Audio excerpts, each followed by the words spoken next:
Hey guys, so I am doing a review for the first book of the Vampire Empire trilogy, The Greyfriar by Clay and Susan Griffith.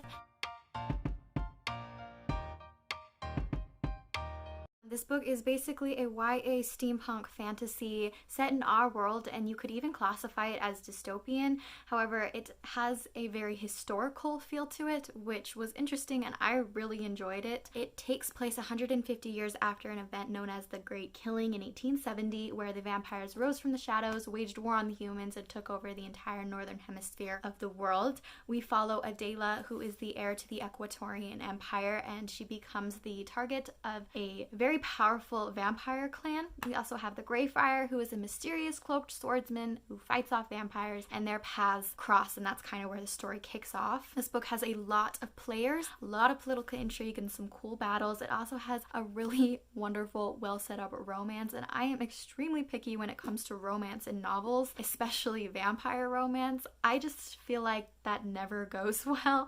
Just an ancient vampire falling in love with a young woman just doesn't make sense to me. But in this book, it totally works because of who the characters are.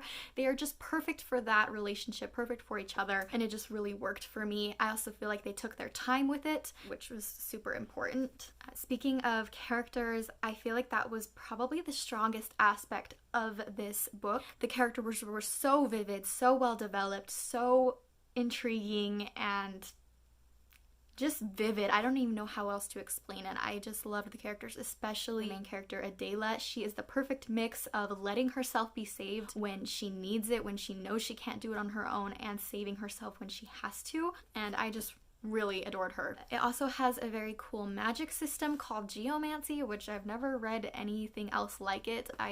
You don't get it as much in this first book. It's present, but you learn more about it in the second and third book. But I really liked that. The vampires are also very unique, but they have a classic tone to them. So there are aspects of the vampires that are completely different from anything that I've ever read, but they have kind of a Dracula tone to them almost, which I really liked. It really worked for me. I'm not a fan of like super modernized vampires. Some potential cons to this book: there is kind of a slowdown in the middle. The beginning is very action-packed, battles, political intrigue, and then we kind of have some slower pacing, and it's kind of dedicated to the romance, which I didn't mind, but just be aware that it's there. Also written omnisciently, which I feel like you don't see very often, but it was very grounded in the characters' perspectives. I didn't feel like I was floating. It didn't feel disconnected or like I was watching the story from a bird's eye view, which I feel like can happen with omniscient books. It's basically just that there's so many players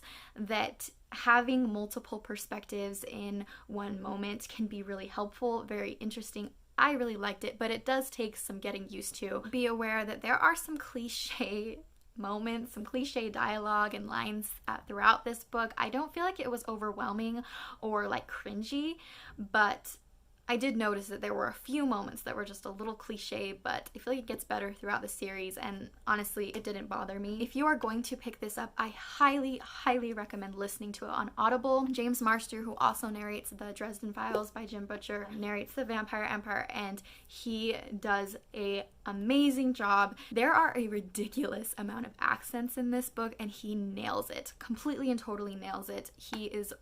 The man is brilliant, so I highly recommend listening to it if you're going to pick this up. Overall, I feel like this book is pretty underrated. It was released right at the end of the huge vampire trend that we had kind of around the release of the Twilight books. And so I feel like people were sick of vampires, and so it kind of got overlooked, which I feel like is a shame because it's honestly the best vampire book I've ever read. The only reason that I found it was because my brother read it, because James Marster narrates it, and we love the Dresden Files. I honestly don't think I would have stumbled across it if it weren't for that. It was even hard for me to find the paperback.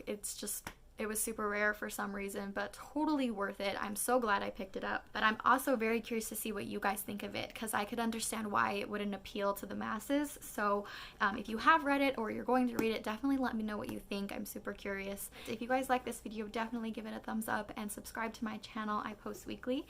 And yeah, thanks so much, guys.